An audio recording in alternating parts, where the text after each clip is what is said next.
세미나를 지금부터 시작하도록 하겠습니다.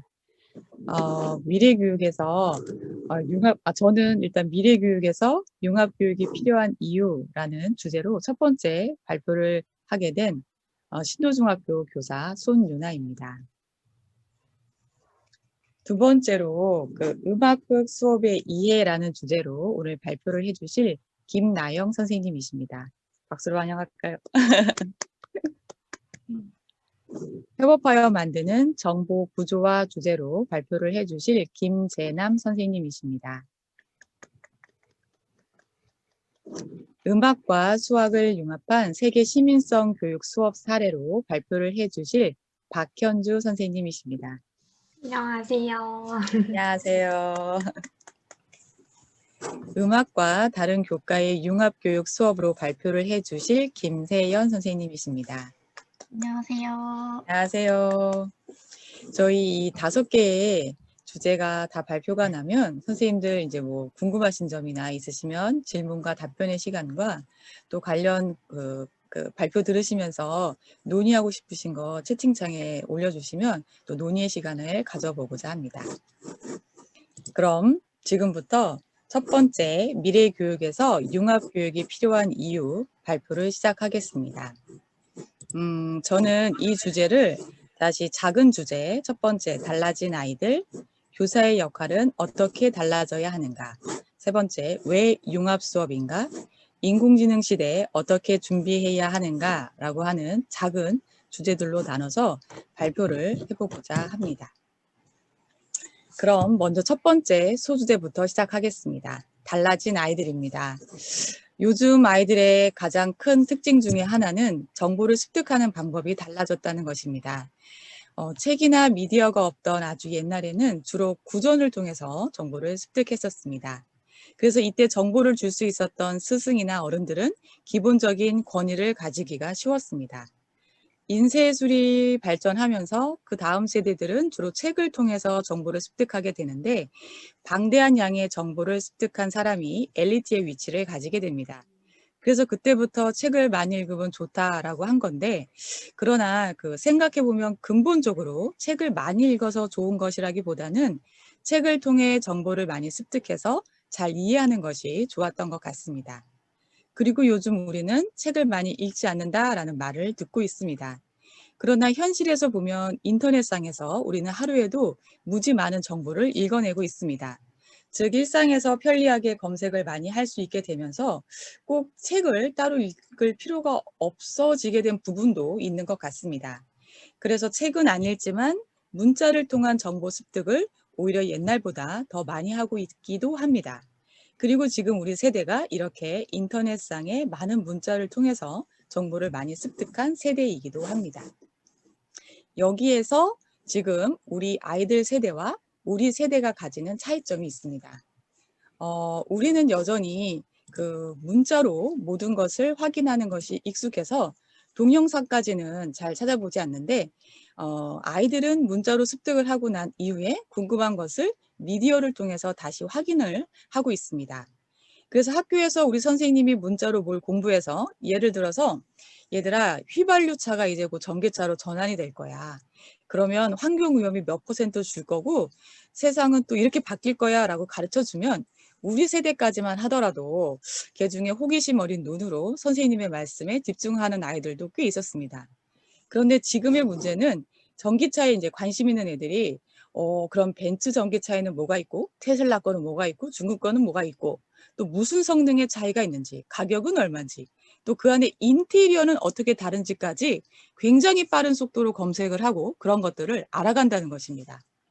그리고 선생님은 또 나름 열심히 공부해서 이렇게 총체적으로 알려주지만 이제는 아이들이 어떤 부분에 대해서는 우리보다 훨씬 더 많이 알게 되는 부분들이 점점 많이 생겨나게 되는 것입니다. 그래서 이제 우리가 모르는 것을 알려준다는 개념으로 교육을 접근하면 아이마다 우리보다 좀 더 많이 하는 부분이 있고 그런 아이가 존재하기에 우리도 아이들에게 배워야 하는 상황이 됩니다. 그래서 교육의 한 부분인 정보를 전달하는 기능에서조차도 지금은 소통이 더 중요하게 되었습니다. 왜냐하면 아이들이 더 많이 알고 있는데 그걸 모르면서 선생님이 아이들에게 이야기하고 있으면 그 전문적인 정보를 더 많이 가지고 있는 그룹의 아이들이 야, 선생님이 나보다 더 모르네. 아무것도 몰라. 라고 하면서 선생님을 이제 무시합니다. 그렇게 되면 이제 일반적인 아이들도 선생님에게 정보를 습득하려고 하기보다는 교실 내에 더 많은 정보, 그러니까 전문적인 정보를 가진 친구에게 정보를 습득하려고 하기 때문입니다. 그래서 우리의 역할은 달라져야 합니다. 그래서 두 번째 소주제, 그럼 교사의 역할은 어떻게 달라져야 하는가입니다. 지금까지 살펴본 것처럼 아이들이 그 스스로 정보를 잘 찾아내는 이런 세상이 되었기 때문에 우리는 정보를 알려주는 역할의 비중을 줄여나가거나 그것을 잘 활용할 수 있는, 그러니까 비중은 줄이고 그걸 잘 활용할 수 있는 역량을 함양시켜주는 역할로 바뀌어야 합니다. 또 다른 이유가 있습니다. 우리는 학교에서 여전히 우리가 맡은 과목의 지식을 잘 알려주려고 애쓰고 있지만 언제부턴가 대부분의 아이들은 이미 학원에서 다 배우고 와서 학교 와서 시험 보고 그 성적만 확인받는 시스템이 되어버렸습니다. 그런데 이런 교육을 받은 아이들이 기업에 이제 취업하면서 문제가 생겼습니다. 기업 입장에서는 학업 성취력이 높아서 채용을 했는데 막상 그 높은 학업 성취 역량만큼 뭘 실제로 잘 해내지를 못하는 겁니다. 그래서 사회 각 분야에서는 진짜 행동할 수 있는 역량을 갖춘 인재가 필요하다라고 외치고 있습니다. 또 중요한 이유가 있는데 인공지능 시대의 도래입니다. 지금 인공지능 초입 시기임에도 불구하고 이미 많은 분야에서 인공지능이 인간을 대체하고 있고 앞으로 그것은 더 가속화될 것인데 그렇게 되면 인공지능이 대체할 수 없는 인간의 고유 영역만 남을 것이고 앞으로는 인간의 고유 영역이 인간이 할 일이 될 것입니다. 즉 똑똑하고 스마트한 생각으로 할 수 있는 것들이 오히려 지금 대체적으로 더 빠르게 인공지능으로 대체되고 있기 때문에 그럼 인간이 할 영역이라는 것은 감성적이고 감정적이고 공감 능력을 바탕으로 한 그 무엇이거나 인공지능 자체를 관리하는 일, 그리고 산업 구조가 너무 전문화되고 혼자서는 더 이상 뭘 잘해낼 수 없는 세상이 되어버렸기 때문에 협업이 필요한 일. 그래서 결국 협업하고 공감하는 능력, 진짜로 잘할 수 있는 그 다보스 포럼에서 제안한 10가지 미래 인재 핵심 역량을 사회에서는 필요로 하고 있는 것입니다. 10가지 핵심 역량에는 그 복합 문제 해결 능력에서부터 인지적 누역까지 10가지가 있는데 제가 이 발표가 끝나면 채팅창에 올려드리도록 하겠습니다. 그 선생님들이 그 역량 중심 수업을 설계하실 때 참고해 보시면 도움이 되는 부분이 있을 것 같습니다. 그래서 이제 우리 교사의 역할은 정보를 전달하는 것이 아니라 학생들의 역량을 함양시켜주고 선행학습을 하고 있는 아이들을 자기주도적 학습을 할 수 있는 아이들로 바꿔주는 겁니다. 그리고 우리는 그러한 교사의 역할을 하면 되는 것입니다. 세 번째 소주제 넘어가겠습니다. 그럼 왜 융합수업인가?입니다. 그 이유에 대해서 저는 3가지로 말씀을 드리겠습니다. 첫 번째는 이제 계속 말씀드려 온 것처럼 아이들이 정보를 습득하는 방법이 다양화되었고 바뀌었기 때문에 더 이상 정보를 전달해 주는 역할의 중요성이 예전만 하지 못하기 때문입니다. 두 번째는 요즘 아이들은 좋아서 뭘 하다가 만난 친구들하고 교류를 굉장히 활발히 하고 나누고 함께 하면서 굉장히 빠른 속도로 빨리빨리 성장하고 있습니다. 그 레이싱카하고 드론을 가지고 놀던 아이들이 만나서 서로 공유하면서 레이싱도 잘하게 되고 드론도 잘하게 되는 것처럼 아이들은 좋아하는 것을 서로 같이 즐겁게 나누면서 전문성이 생겨나고 있습니다. 반면에 교사는 혼자 수업을 하면서 협업이 이루어지지 않아서 고립되어 가고 있습니다. 그러다 보니까 아이들이 선생님한테 정보를 얻으려는 매력도는 점점 떨어지고 수업을 잘 들어야겠다는 목적의식은 점점 사라지고 학업 동참률이 떨어지니까 교육이 안 되고 그래서 미래적으로 필요한 교육도 못하고 있는 것입니다. 아이들은 이미 멀티플레이어가 되어 있습니다. 그런데 우리 교사는 멀티플레이어가 아니죠. 여전히 우리는 각자 우리의 영역만 고전적으로 잘 해내고 있습니다. 그러나 우리가 지금부터라도 협업을 하면 아이들이 교류하면서 전문성이 생겨나고 있는 것처럼 우리의 역량도 향상될 거라고 저는 생각이 듭니다. 우리는 지금 스스로 멀티플레이어가 될 수는 없지만 협업을 하면 멀티플레이어가 될 수 있습니다. 또 이 협업이 신구 세대를 초월한 협업은 우리의 정보 습득 역량에도 상당한 장점이 생기게 됩니다. 아이들이 서로 모여 경험을 공유해서 뭔가 풍요로워진 것처럼 우리도 각자 영역이 합쳐지면 우리의 경험치가 높아져서 학생들에게 복합적이고 입체적이고 풍요로운 수업을 하도록 만들어줄 수 있습니다. 그럼 학원에서 배우고 학교 와서는 시험 봐서 확인만 받는 시스템이 아니라 학교에서 배우고 학원에서는 방법이 없고 그럼 학교에서 더 열심히 해야겠다로 바뀌게 될 것입니다. 그걸 지금 사회 각 분야에서는 간절히 원하고 있습니다. 선생님, 그리고 또 하나의 이유가 있습니다. 세상이 급변하고 있기 때문에 아이들의 정보 검색 역량은 뛰어나서 업그레이드되고 문제가 있던 것들의 수정된 정보를 더 빨리 잘 알고 있는데 오히려 이제 우리가 잘못 알고 있는 것들이 생길 수가 있습니다. 그래서 우리가 알고 있는 것을 누군가가 검증해 주는 것이 필요한데 협업 수업을 하게 되면 선생님들끼리 자연스럽게 이런 서로의 오류를 검증해 줄 수 있게 됩니다. 그래서 기업만 분야별 전문가가 모여서 서로 협업하는 일이 필요한 것이 아니라 교사도 서로 모여서 영역별로 협업해야 하는 시대라는 저는 이런 시대 인식이 매우 중요하다고 생각을 합니다. 물론 이 같은 협업의 길이 현실적으로 볼 때 코끼리기보다는 가시밭길일 것 같습니다. 그러나 우리 교사가 이런 융합 수업의 장점과 시대적 필요성을 잘 이해해서 함께 만들어 간다면 이번 코로나 상황에서도 확인했듯이 그 엄청난 저력을 가진 선생님들이시기에 생각보다 빠르게 교육 현장에서 선생님도 행복하고 우리 아이들에게도 의미 있는 수업들을 무궁무진하게 만들어낼 수 있다고 생각을 합니다. 그러기 위해서는 세대별로 잘할 수 있는 것을 인정해주고 개인별로 잘할 수 있는 것을 편안하게 공유하고 또 그것을 인정해주는 분위기 조성이 필요하다고 생각합니다. 그리고 충분히 아이디어를 내고 정보를 공유한 선생님께서 손해를 보지 않는 시스템, 즉 그 선생님의 개인의 지적재산권과 고뇌의 흔적이 존중받고 인정받을 수 있는 깔끔한 시스템과 깔끔한 분위기와 인정의 분위기 조성, 이런 것도 중요할 것 같습니다. 그런데 또 이제 한편으로 보면 이런 협업 수업이 잘 되면 앞으로는 그 개인이 조명받는 것이 아니라 이렇게 그 개인이 속한 팀이 조명받게 될 것이기 때문에 사실 이런 부분에도 큰 문제는 없게 될 것으로 보입니다.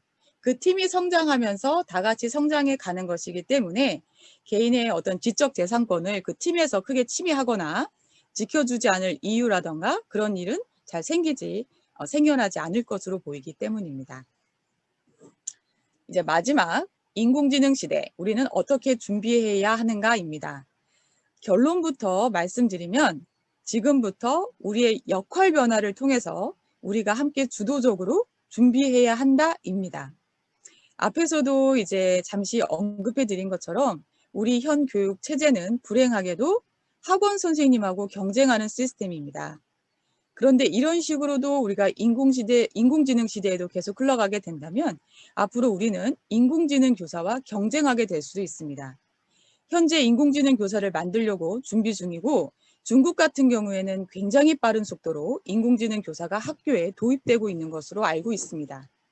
그런데 이제 우리가 이렇게 넋놓고 있다가 다 만들어지고 나서 우리 보고 인공지능 시스템에 적응하라고 하면 그런데 우리가 잘 못하면 말씀드린 대로 인공지능 교사와 경쟁 아닌 경쟁을 해야 하게 될 수도 있다는 겁니다. 그래서 우리는 지금부터 우리의 역할이 뭔지 정확하게 구분해 놓고 또 우리가 어떻게 인공지능 교사를 사용할 것인지 명확하게 공론화한 후에 우리가 필요로 하는 인공지능 교사를 만들어내야 합니다. 그러나 이런 지금 방식의 교육이나 수업을 하면서 이야기하면 아무도 우리의 말을 들어주려 하지 않을 것 같습니다. 그런데 이제 우리가 우리 아이들의 미래 역량을 함양시켜 줄 수 있는 역할로 분명히 바뀌었을 때 그리고 그때 많은 교사가 동참해서 많은 조언과 고문 역할을 해낼 때 희한한 인공지능 교사가 만들어지는 것이 아니고 우리에게 필요한 인공지능 교사가 나오게 될 것입니다. 그래서 저는 이것이 미래 교육을 준비하는 관점에서 이 시대 우리 교사에게 주어진 사명이 아닐까라는 생각도 들었습니다. 근데 우리가 만약에 지금 이것을 못 해내면 우리는 교실이나 지키면서 아이들은 각 개인별로 이어폰 끼고 이제 인공지능 교사에게 따로 배우고 시간이 좀 지나면은 학교를 왜 나가야 되냐? 학교 안 나오겠다. 뭐 이렇게도 하고 그럼 선생님이 뭐 이렇게 많이 필요하냐? 이런 말이나 듣게 될 수도 있지만 그러나 오히려 지금부터 우리가 잘 준비를 해서 야, 미래 교육을 하려면 더 많은 선생님이 필요하네, 모자라네, 이런 말을 들어야 하지 않을까라는 생각을 합니다. 현재 우리의 역할은 의미가 많이 퇴색되어 가고 있습니다. 그러나 지금부터라도 융합 수업을 많이 하게 되면 무난하게 융합 수업을 할 수 있는 분위기가 조성될 것이고 눈에 보이지 않는 노하우들을 경험으로 가지게 됩니다. 그럼 나이가 들어 부장이나 교감 선생님, 교장 선생님이 아니더라도 융합 수업을 많이 한 선생님의 경험이 전문성과 구력이 되어서 그런 것들이 교사의 역할로 새롭게 조명받는 시대가 도래할 수 있다고 생각합니다. 또 교사 생활을 하다 보면 여러 다양한 이유로 소외되거나 힘든 시기를 겪게 되는데, 그러니까 이제 우리 이쪽 학교에서는 분위기 좋아서 잘 지냈는데 학교를 옮겨서 어떤 학교에 옮겼는데 뭔가 분위기가 맞지 않아서 소외되는 시기를 살게 된다거나 학교를 옮겼는데 그쪽 아이들하고 마찰이 생겨가지고 힘든 시기를 겪게 된다거나 또는 학부모의 마찰로 인해서 고립되거나 소외되는 시기를 사는 그런 것을 접하게 될 때, 그런데 이때에도 만약에 우리 교사끼리의 협업 수업이 잘 되는 그런 시스템이 잘 갖춰져 있으면 이런 것들에 벗어나서 행복하게 우리가 교사 생활을 하게 되는 점도 있을 것 같습니다. 마지막 이제 이 말씀으로 저는 발표를 마치도록 하겠습니다. 저는 미래 교육의 완성은 급변하는 세상 속에서도 그 변화의 속도에 대응하는 우리 선생님들의 지속적인 성장이 가능한 교육 체제의 구축에 있다고 생각합니다. 그리고 우리 교사도 지금부터 교사의 역할에 대한 마인드 전환과 세대를 초월한 협업을 통해 우리가 필요로 하는 인공지능 교사를 만들어낼 수 있는 힘을 길러 나가야 한다고 생각합니다. 그래야 그 이후 교사 수도의 인공지능 교사와의 행복한 공존의 시대가 만들어 나가게 될 것이라고 이렇게 생각을 합니다. 이상 저의 발표를 마치겠습니다. 지금까지 잘 들어주셔서 너무 감사합니다. 더불어서 이제 한 가지 말씀을 드리겠습니다. 저희 서울 AI 융합교사 연구회는 선생님들과 사실 이런 일을 함께 해나가고 싶습니다. 올해 출발해서 아직 걸음마 수준입니다. 그래서 그렇지만 또 한편으로는 그렇기 때문에 여러 선생님들과 함께 뭔가 이렇게 의미 있는 일을 유연하게 해나갈 수 있는 또 좋은 그런 시기인 것도 같습니다. 이렇게 코로나 시기에도 세미나를 통해서 만나 뵙게 된 것도 소중한 인연이라 생각해서 오늘 이렇게 세미나 참석해 주신 선생님들께서 꼭 가입 신청을 해 주셔서 편안하고 부담 없이 그러나 의미 있는 이런 역할들을 좀 같이 해나갔으면 좋겠다는 게 저의 간절한 바람입니다.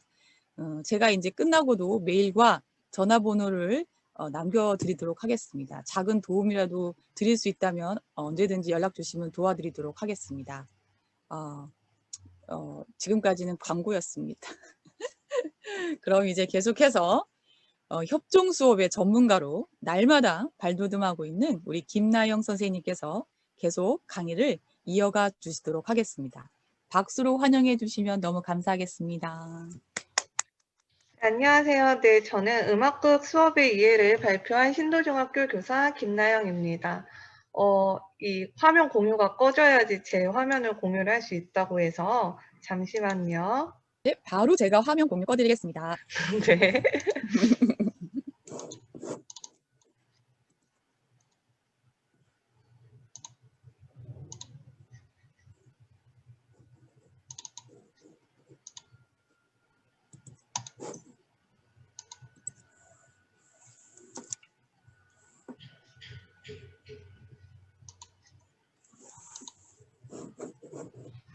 네, 저는 비대면 시대의 음악극을 통한 융합교육을 발표를 할 김나영입니다.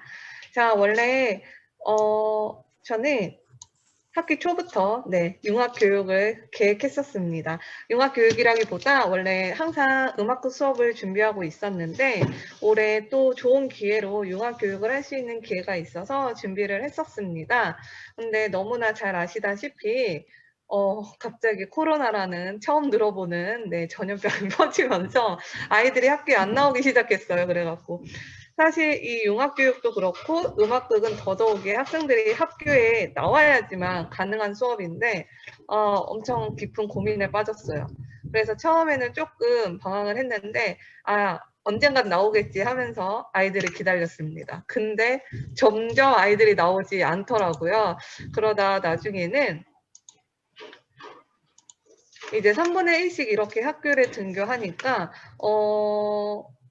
수업을 변경했습니다. 수정을 해서 원래 계획한 대로는 할 수 없겠다. 원래 저의 계획은 7월에 아이들이 이렇게 딱 무대에 서서 멋지게 공연하는 거였는데 이거는 방역 문제로 취소를 하였고, 또한 이게 문제가 있는 게 장기간 온라인 수업으로 학생들의 협력이 어려워지면서 등교를 하더라도 단체 활동이 어려워졌습니다. 그래서 초반에는 다들 상황이 좋아지겠지라는 마음으로 수업을 시작했는데 이게 점점 안 좋아졌어요. 그리고 너무 신기한 게 상황이 좋아져서 뭘 좀 해봐야겠다 하면 다시 막 코로나가 막 이래서 그게 다시 기획을 변경하고, 그래서 코로나가 또 너무 심각하다 하고 온라인으로 딱 이렇게 열심히 해놓으면 또 갑자기 코로나가 1단계로 쭉 내려가면서 해서 그럼 할 수 있나 해서 또 변경하면 1년 동안 이것을 무한 반복이었습니다. 결론은 영상제로 방향을 바꿨고, 사실 이게 융합교육 연수라서 이 뮤지컬 수업에 대해서, 이 뮤지컬 수업을 어떻게 하는지에 대해서는 자세하게 얘기하지 않고요. 융합 수업의 관점에서 어떻게 수업을 진행하였고 또 그것으로 얻을 수 있는 효과가 무엇인지에 대해서 설명을 하겠습니다. 우선 제가 생각했던 이 영상제는 이런 느낌이었어요.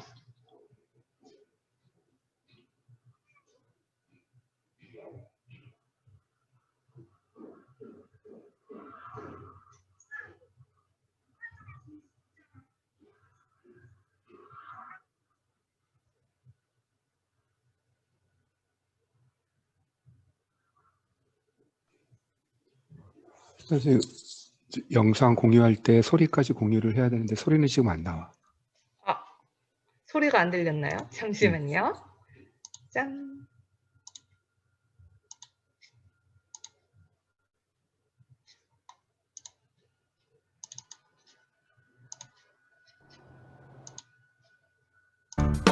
내가 왜 그렇게 신동호를 좋아하겠어? 네가 봐도 그렇지 않냐? Hey buddy, hey baby 날 좀 봐. 불행보단 행복에 가까울 듯. Hey buddy, hey baby 따라와. 네가 모르는 것들 다 알려줄게. 공부하다 쉬고 싶을 땐 분홍빛 벚나무 아래서 몸을 닐 수 있는 신도고 어떻게 싫어할 수 있겠니? 가만히 앉아있기보다 서서 걷기 가르치고 가만히 앉아있기보다 행동하기 가르치는 신도고 고고고.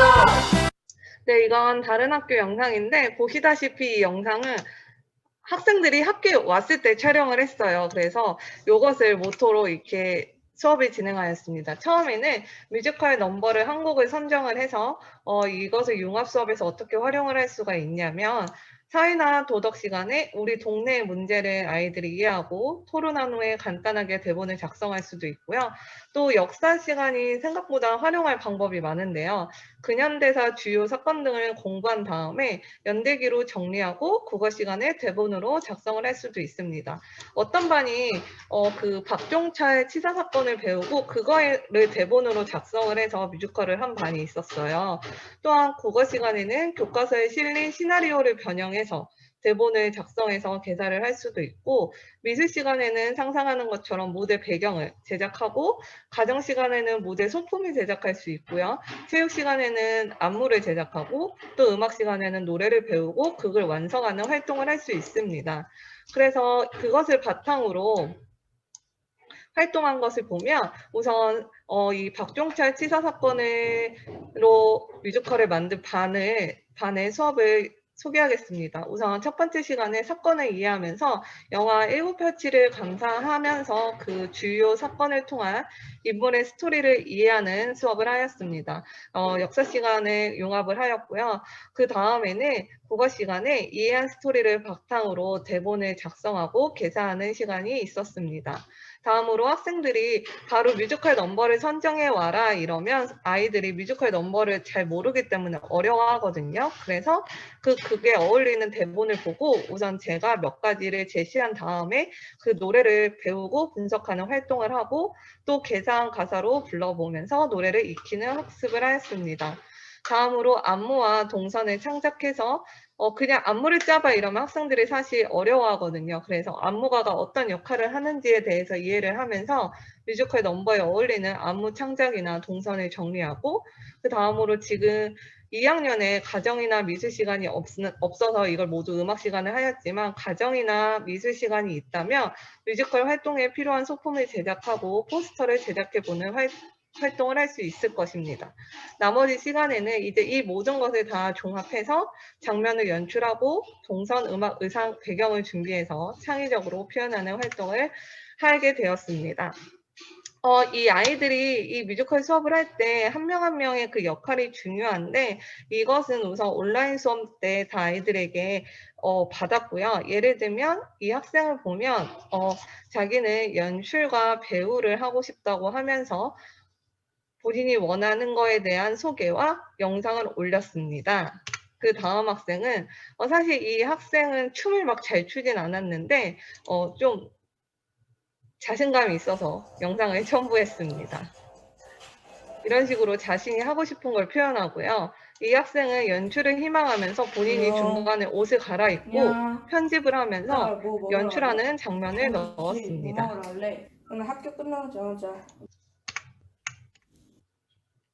다음으로 이제 스토리보드 작성을 하였는데요. 여기 보다시피 가사가 이게 개사를 한 거예요. 개사를 하고 컨셉을 잡아서 이건 모두 아이들이 작성한 것으로 또 그것이 화면으로 어떻게 표현할지 영상제니까 화면으로 어떻게 표현할지에 대해서 이렇게 하나하나 기록을 남겼습니다.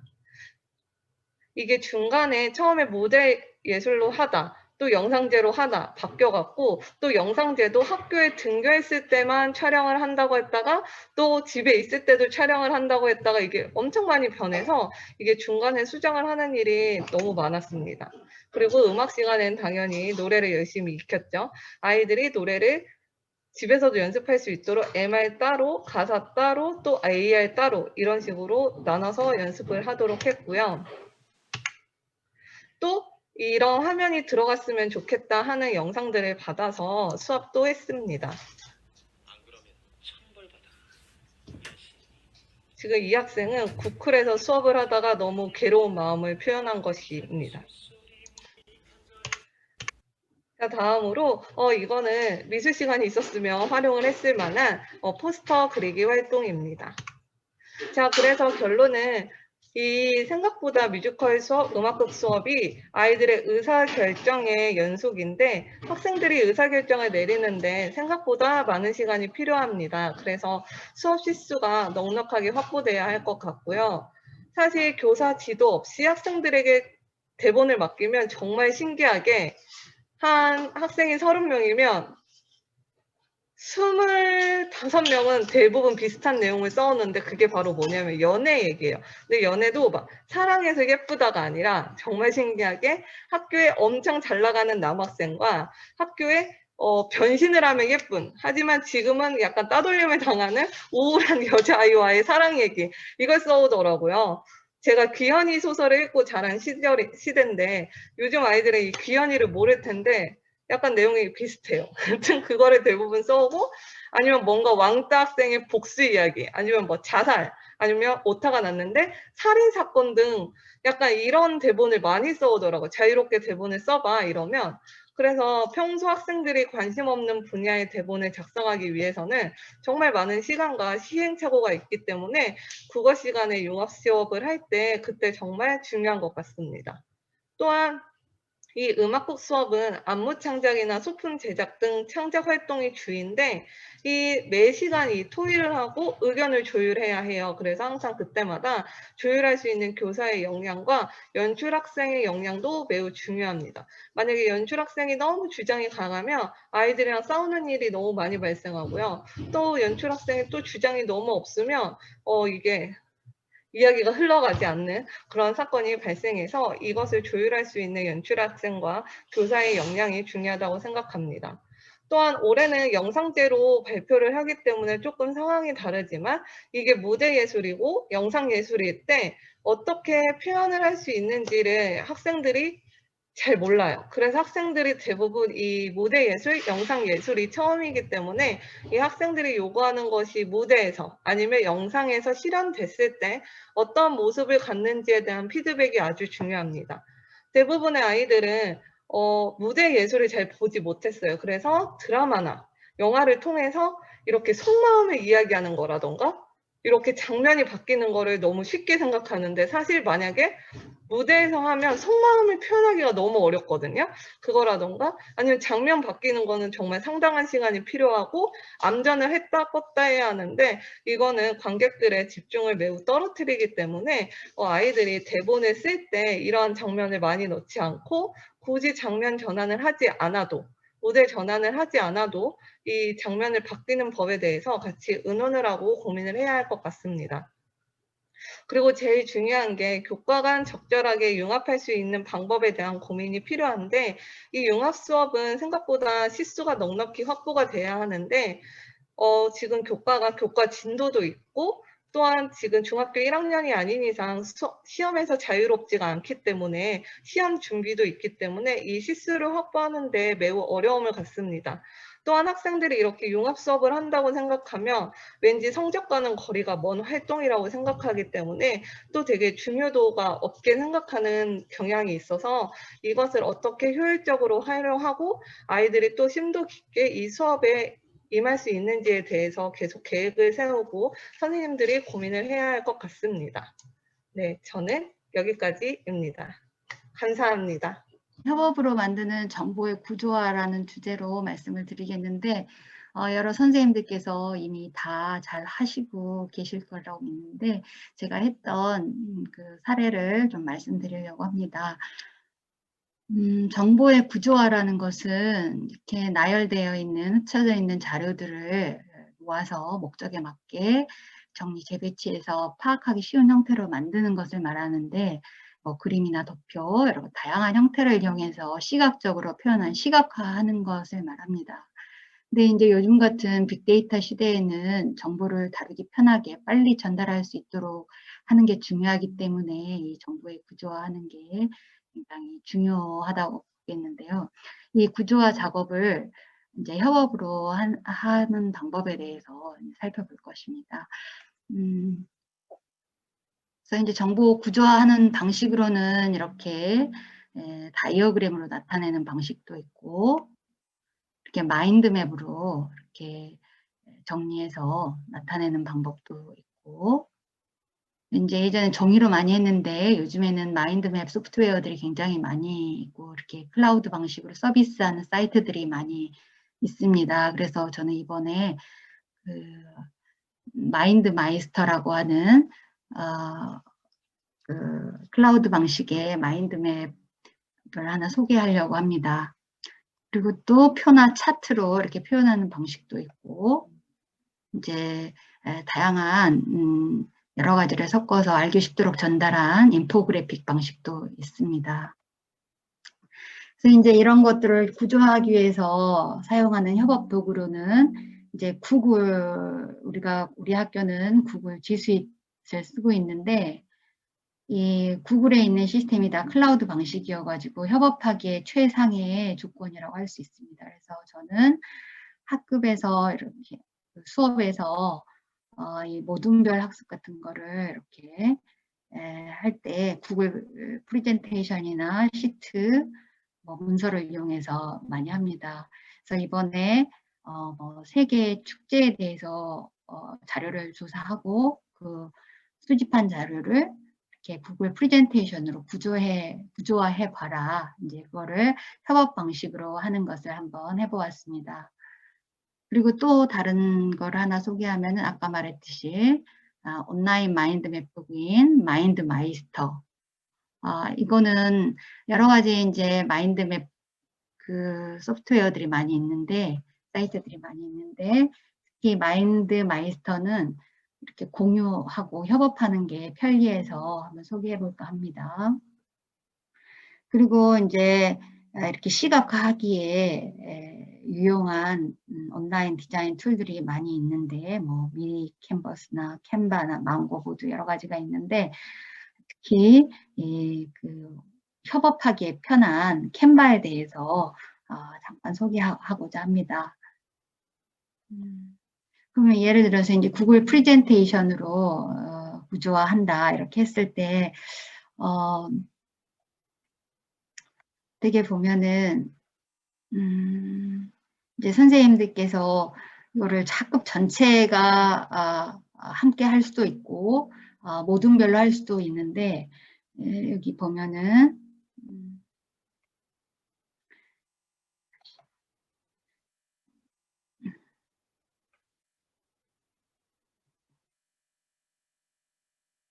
여기에 이제 구글 프레젠테이션을 예로 보면은 이게 지금 구글 프레젠테이션을 캡처한 화면인데요. 여기 보면은 공유 버튼이 있습니다. 공유 버튼.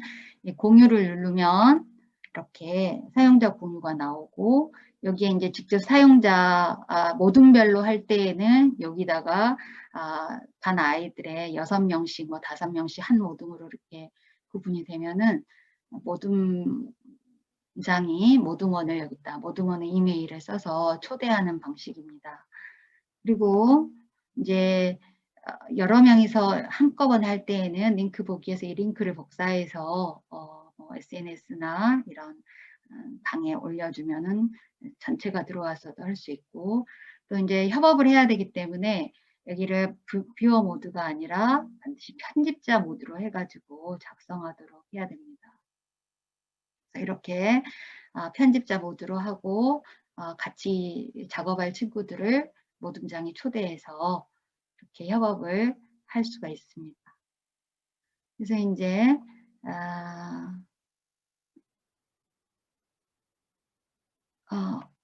이렇게 이제 친구들을 초대를 해서 같이 작업을 하게 되면, 초대하게 되면 초대한 사람이 들어오게 되면 이렇게 위에 같이 작업하는 모둠원들이 보이게 됩니다. 이제 그 초대된 아이들이 같이 들어와서 슬라이드를 만들고 공동 작업을 하고, 의문점 같은 것들은 이렇게 채팅창에 채팅을 해서 채팅창에 어떤 게 좋을까 뭐 이런 걸 의논하면서 서로 협업하면서 만들어갈 수 있겠습니다. 이거는 이제 같이 5모둠이 한 예인데, 뭐 모둠원의 누구는 스페인 축제, 어디 독일 축제 뭐 여러 가지 각각 차례로 자기가 맡은 거를 이렇게 차례로 쓰고, 자기가 조사한 주제에 대해서 모은 자료를 이렇게 구조화해서 나타내주고, 이렇게 각각 동시에 작업을 해서 이렇게 구조화로 잘 하고, 그다음에 이제 마지막에는 같이 작업을 하니까 여러 친구들이 작업한 내용을 동시에 볼 수 있기 때문에 빠른 시간 내에 여러 친구들이 조사한 여러 축제를 한눈에 보고 비교하면서 평가를 슬라이드 마지막 장에다가는 친구들의 그런 것을 보고 난 소감을 이렇게 정리해서 포스트잇으로 붙이는 식으로 해서 같이 평가도 해보고 하는 방식으로 했습니다. 선생님들이 평가하실 때에는 구조화가 잘 됐는가, 또 내용 뭐 이런 것들도 보아서 개별로 평가도 가능하고 모둠별 전체 평가도 가능한 이런 협업하는 사례가 되겠습니다. 그리고 이제 두 번째는 마인드맵으로 이제 그 협업하는 건데, 이 마인드 마이스터도 구글 계정으로 이렇게 로그인을 하게 되면은 사용할 수가 있습니다. 그래서 제가 작업할 때에는 마인드 마이스터에서 교육용 계정이 무료로 되었었거든요. 그래서 교육용 그 유료 계정을 무료로 쓸 수 있어가지고 작업을 했었는데 한 두어 달 지나니까 그게 무료가 유료가 다시 됐더라고요.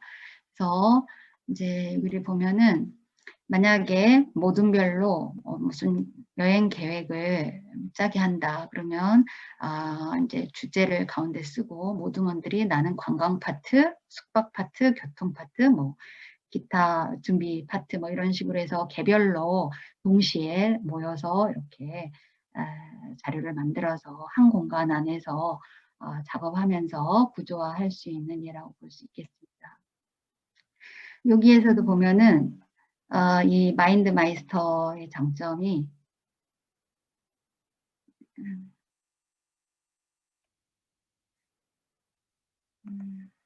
여기 밑에 보면은 공유 설정이 있어가지고 똑같이 구글 다른 문서나 뭐 프레젠테이션처럼 공유 방식이 같습니다. 그래서 이게 초대하고자 하는 친구들의 이메일을 적어주면 이제 역시 편집할 수 있도록 권한을 수정해서 이메일로 초대를 하게 되면 이렇게 초대가 되어가지고 협업자들이 나타나면 여기는 이제 초대한 친구 그 아이콘이 보이죠.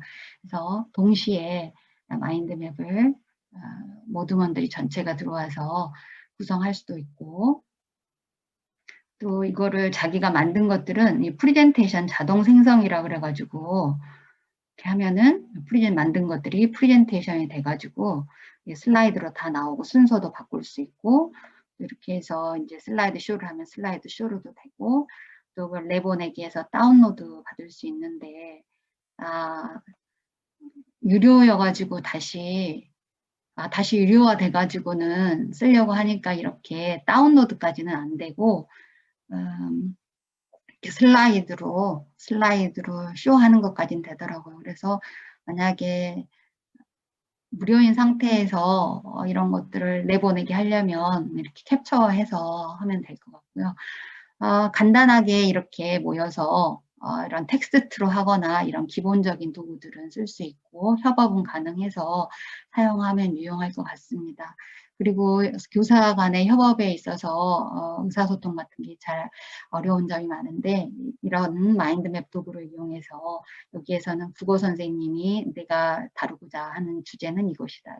뭐 음악 선생님이 나는 뭐 이런 걸 하고 싶다. 이런 식으로 협업을 하기 위해서 교사 간의 융합 수업을 위한 이런 생각을 모으거나 할 때도 유용하게 사용할 수 있는 툴인 것 같습니다.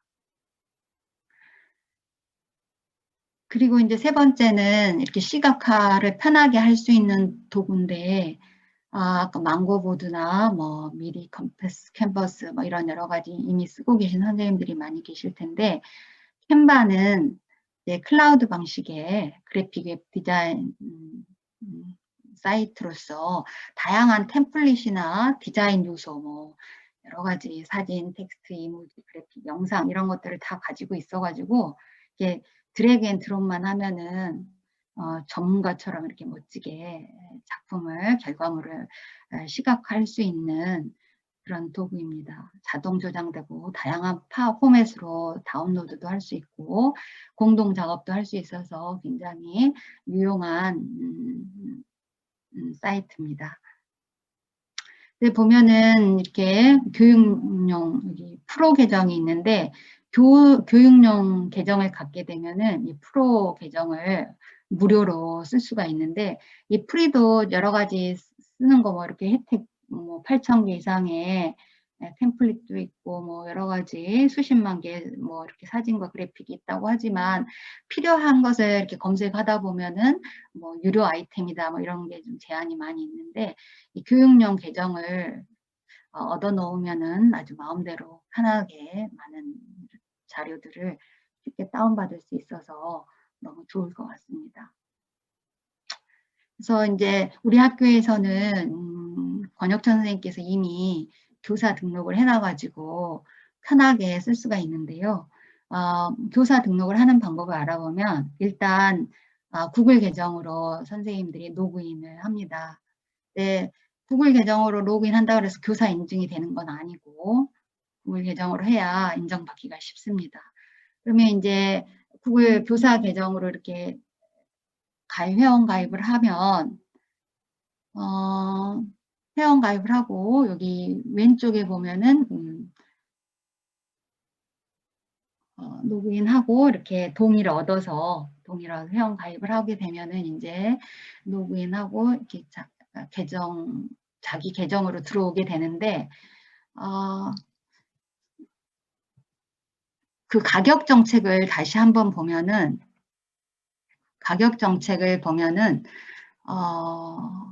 위에 상단 왼쪽에 있는 가격 정책을 보면은 뭐 이렇게 프리 프로 이렇게 있는 그 윗면에 캔바는 학교와 비영리 조직에 무료로 제공됩니다. 이런 멘트가 나오는데 여기를 자세히 보기를 누르면은 이렇게 나오는데 쭉 내려가 보면은 학생이나 교사에게 특별히 뭐 혜택이 있나요? 이런 문구가 있습니다. 그러면 여기에 자격 요건 알아보기 여기 부분을 누르면 이렇게 교육용 무료 등록하기 폼이 나오는데 여기에 몇 가지를 입력을 하고 뭐 이렇게 메일을 보내서 확인 인증을 받으면 교사로서 교육용 캔바를 이용할 수 있습니다. 무료로. 그래서 이제 저희 학교는 그게 됐기 때문에 이렇게 하게 되면은 바로 이렇게 학사모가 써진 이런 수업 같은 거를 개설할 수가 있습니다. 그래서 교사용 그게 개정이 됐기 때문에 제 이름 옆에 아이콘 옆에 계정 표시 아이콘을 눌러보면은 이렇게 있고 내가 만든 수업들을 이렇게 만들 수가 있는데요. 여기 교사 계정 아이콘을 누르면 여기 밑에 계정 설정이라는 데가 있습니다. 계정 설정을 누르면 계정, 청구 및 수업 이런 게 있는데 이 청구 및 수업을 누르면 여기 밑에 청구 및 수업을 누르면 밑에 새 수업 만들기가 있습니다. 새 클래스 만들기.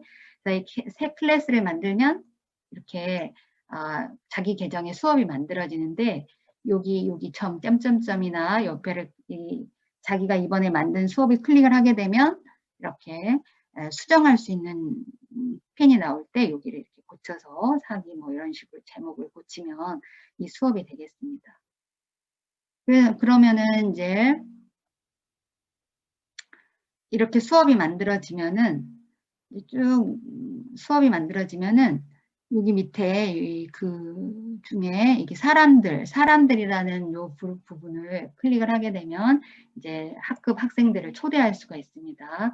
그래서 이게 담임 선생님을 초대하세요. 여기 링크를 만들면 이 링크를 복사해 가지고 클래스룸 같은데 해서 붙여 넣어 가지고 여기 링크를 타고 들어오게 해도 되고 구글 클래스룸 가져오기 이 버튼을 누르면 클래스룸 여기에 이제 클래스룸을 선택하게 합니다. 제가 만들어 놓은 클래스룸 강좌들이 있으면 여기에서 이번에 요 반을 만들어야 되겠다. 요 반 친구들을 초대해야 되겠다. 가져오기를 누르면 이제 그 반에 등록된 아이들이 보이게 되면 여기 초대장 누르기를 누르면 아이들에게 초대장이 보내지면서 얘들은 이제 교육용 계정을 무료로 똑같이 선생님과 똑같이 사용할 수 있게 되겠습니다.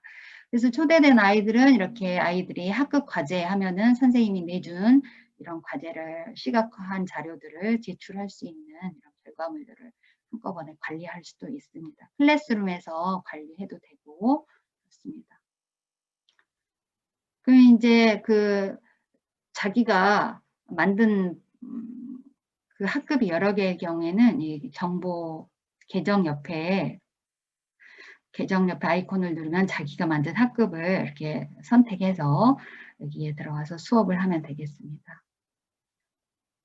그래서 이제 캔바 사용법을 잠깐 보면은 이미 템플릿 같은 게 다 되어 있기 때문에 내가 이번에는 카드 뉴스 형식으로 한번 시각화를 해보게 하려고 한다면 요즘에 카드 뉴스라는 말을 많이 쓰는데 카드 뉴스라는 것은 요즘에 이제 사용 환경이 모바일 환경에 맞춰서 글씨가 작거나 그러면 안 보이기 때문에 짧은 글과 이미지 위주로 만든 콘텐츠들을 카드 뉴스라고 하는데 이런 효과적인 카드 뉴스를 만들기 위해서는 뭐 간결하게, 적절하게 이미지 해서 이제 그런 예로 이런 것들이 한번 가져와 봤는데 이런 식으로 카드 뉴스를 시각화할 수가 있는데 캔바에서 하는 방법을 이제 예를 한번 들어보면 카드 뉴스 템플릿에 이게 많이 템플릿이 있으니까 템플릿을 하나 고릅니다.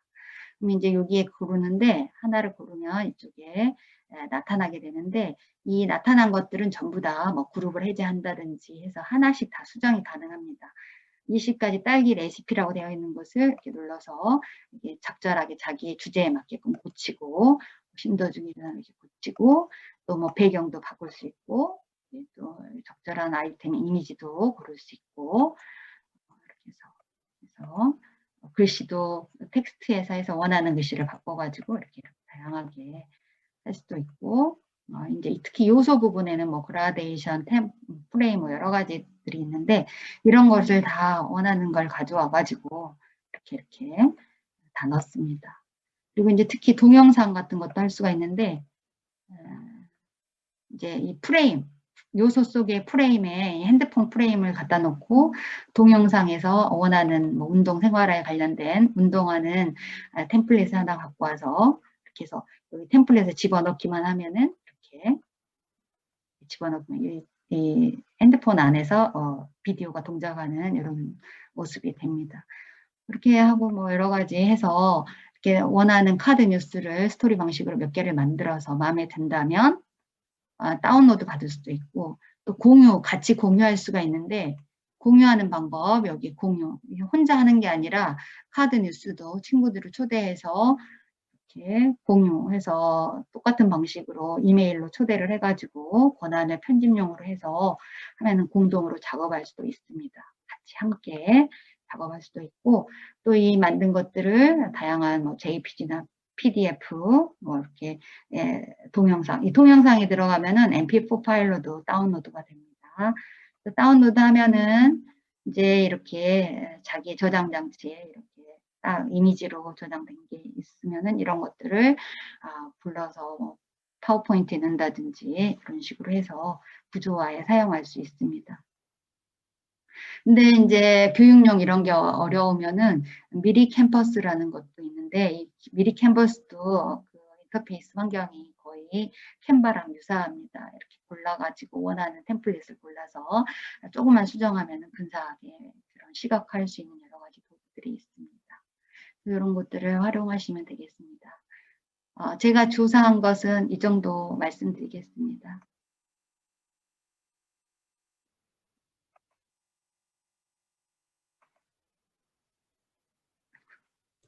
감사합니다. 선생님 연수 너무 잘 준비하셨네요. 너무 감사합니다. 그럼 연결해서 현주 선생님 바로 시작하도록 하겠습니다. 네. 잠시만요. 네.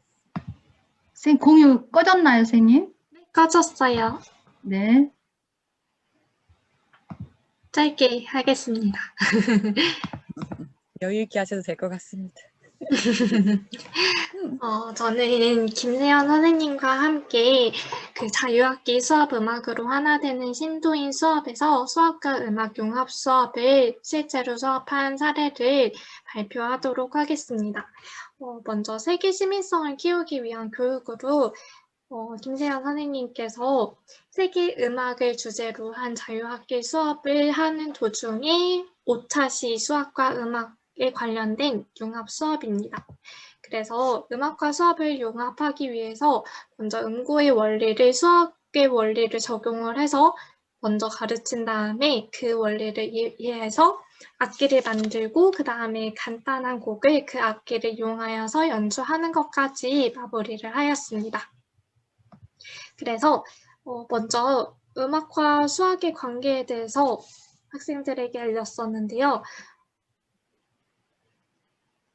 피타고라스가 대장간을 지나다가 이제 똥땅똥땅 하는 소리를 듣고 그 속에서 음정을 찾았다라고 했어요. 그래서 그 피타고라스가 발견한 음악과 수학 사이의 관계를 학생들에게 먼저 설명을 하였습니다.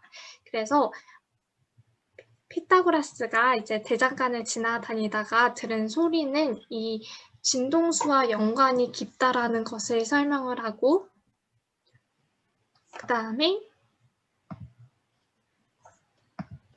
음정과 진동수 그리고 음정과 현의 길이 사이의 관계에 대해서 수업을 하였습니다. 그래서 어떤 길이의 현을 먼저 튕겨내었을 때 음을 도라고 하면 여기에서 현의 길이가 1이었으면 진동수는 현의 길이가 그냥 도가 1이었으면 높은 도는 현의 길이가 2분의 1이 되고 그 다음에 진동수는 원래 도가 1이었으면 높은 도가 되면 진동수는 2배가 돼요. 그러면 이 현의 길이와 진동수 사이에 반비례 관계가 성립한다는 것을 이용을 해서 수학에서 먼저 정비례, 반비례를 배웠던 것을 상기시키면서 수업을 하였습니다.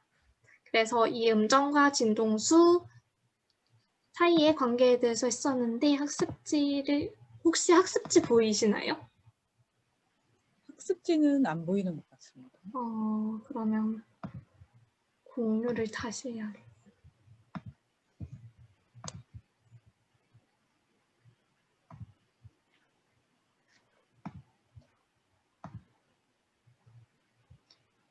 여기 보시면 아까 그 PPT로 수업을 했던 학습지가 나와 있었는데요. 중학교 1학년 수학에서 1학기 때 정비례와 반비례 그리고 수화연산 부분에서 거듭제곱을 배웠었습니다. 그래서 학생들한테 이것을 개념을 다시 되짚어 줬었는데 원래 아시다시피 코로나 때문에 온라인 수업이었었잖아요. 이게 온라인 수업 때문인지 아니면은 아이들이 조금 배운 지 시간이 지나서인지는 잘 모르겠는데 정비례, 반비례부터 이렇게 복습을 하는데 좀 잘 기억을 하질 못하더라고요. 그래서 정비례 같은 경우에는 x값이 2배, 3배, 4배로 변함에 따라 y의 값도 2배, 3배, 4배로 변하는 관계가 있으면 이 둘 x와 y 사이 y는 정비례한다.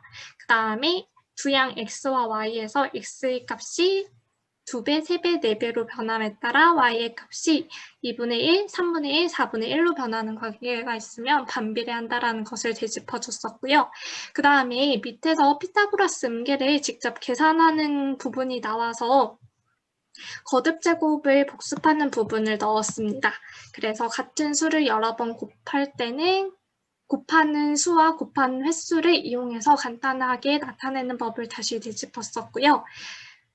그 다음에 현의 길이와 진동수 사이의 관계를 수학적으로 설명을 했습니다.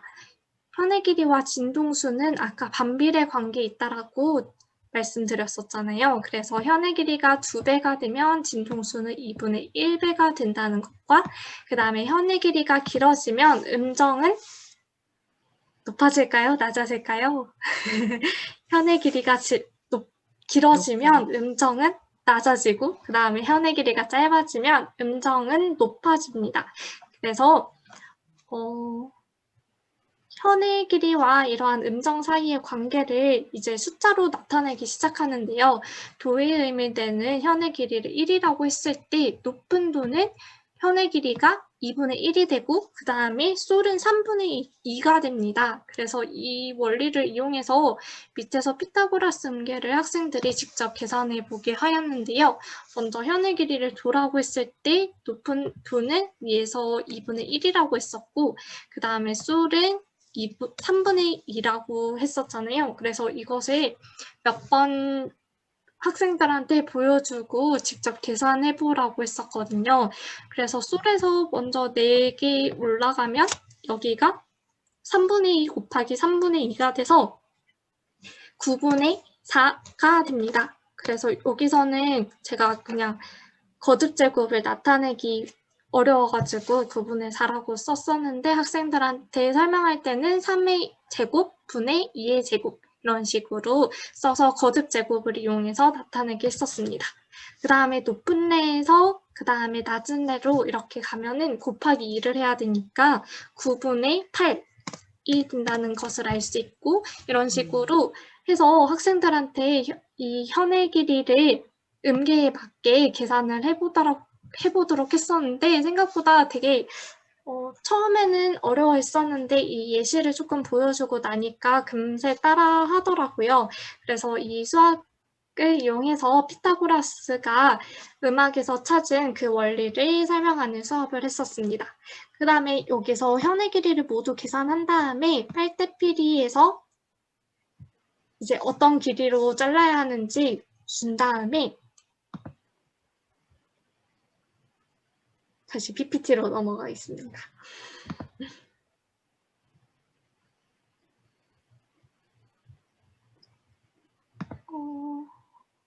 다시.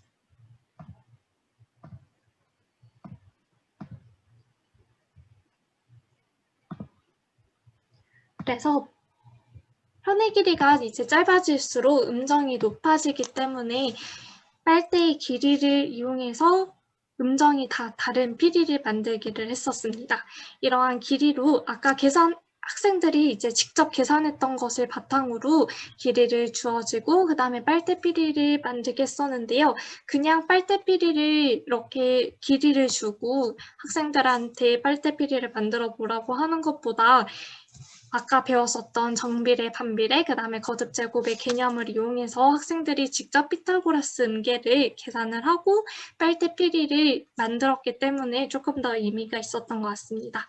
그래서 학생들이 만들었던 수업을 가지고 간단한 곡을 연주를 하는 것까지 해서 수업을 마쳤었습니다.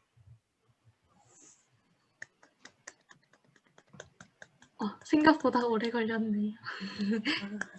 감사합니다. 되게 유용한 팁을 주신 것 같습니다. 자, 그럼 마지막으로 김세연 선생님이 발표를 해주시겠습니다.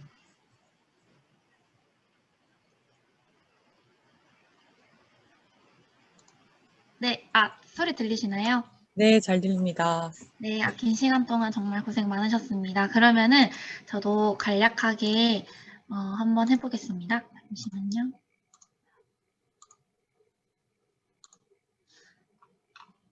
네, 지금 혹시 PPT 화면 보이실까요? 잠시만요. 잘 보입니다. 네네네.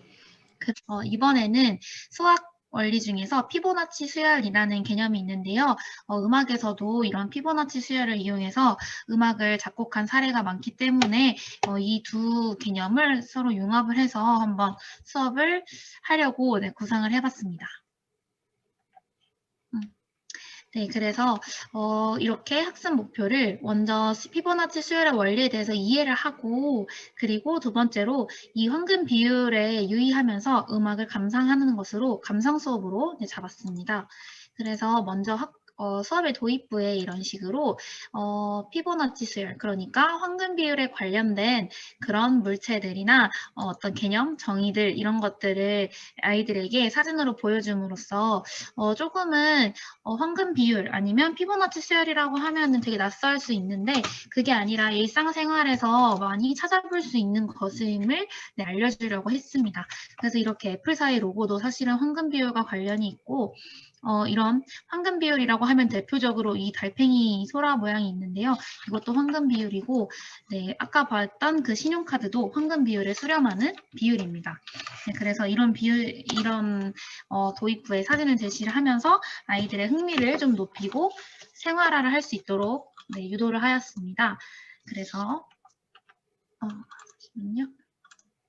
네, 그래서 먼저 이제 피보나치 수열이 무엇인지에 대해서 한번 아이들에게 먼저 제시를 하려고 해요. 피보나치 수열이 무엇이냐 하면 처음 두 항을 1과 1로 먼저 정한 다음에요. 그 다음 항부터는 바로 앞에 두 항을 더해 만드는 수열입니다. 그래서 처음에를 1, 1로 하는 경우도 있고 좀 찾아보니까 0, 1 이렇게 시작하는 경우도 있더라고요. 그래서 보면은 1, 1을 더하면 2니까 이제 2가 되고 이제 1이랑 2를 또 더하면 3이 되니까 3.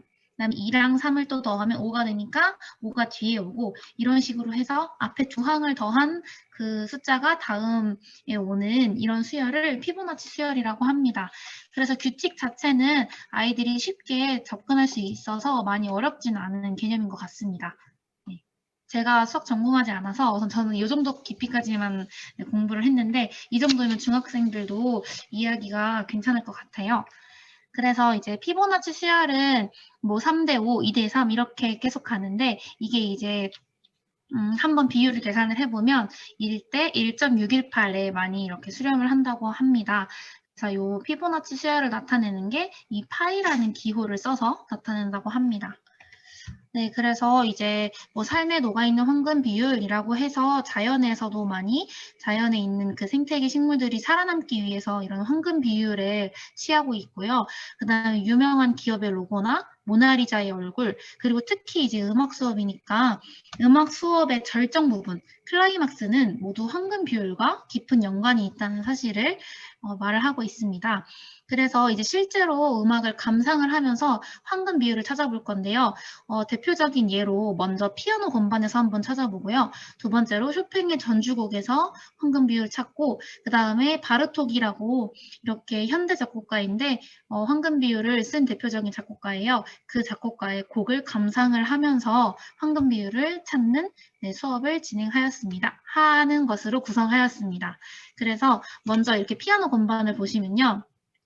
제가 유튜브 YTN에서 그 뉴스에서 있는 거를 제가 캡처를 해왔는데, 먼저 피아노 건반을 보면은 검은 건반이 이제 2개가 있고, 그 다음에 또 검은 건반이 옆에 3개가 있어요. 이 한 옥타브 내에 있는 검은 건반 5개가 있고요.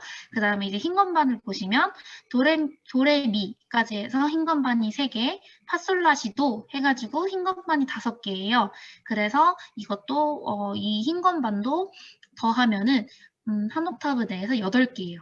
그래서 이 수들을 순서대로 이렇게 나열을 해봤더니 네, 피보나치 수열이라는 것을 우리가 알 수 있었어요. 그래서 저도 이걸 보고 공부를 하면서 이런 또 원리가 있었구나라고 새로 알게 되었는데요.